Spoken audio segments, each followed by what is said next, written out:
Welcome back to the channel. In this video, I'm going to create a quick in-depth review about the statistical software for dynamic data exploration, which is JMP. So to get started, JMP in 2025 remains a powerful choice for dynamic data exploration, trusted by scientists, engineers, and analysts for its interactive visualization and deep statistical tools.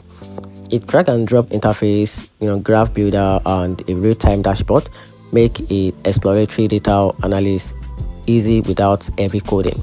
You can also get advanced features like design of experiment, predictive modeling, and a scripting language GXL for automation. With the strong support material and integration with the R, Python, and Excel, JMP is excellent for those who want point-and-click analysis with a professional-grade depth. On the downside, JMP's pricing is steep, often out of reach for casual users or small teams, and the mastering its advanced feature takes time. It's also isn't built for massive dataset or a full-scale data science workflow.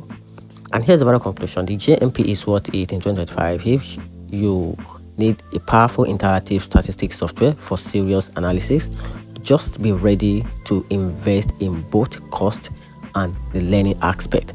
And that's it. Hope you find the review a little bit helpful. If you did, turn on the notification button and subscribe for more. Thanks.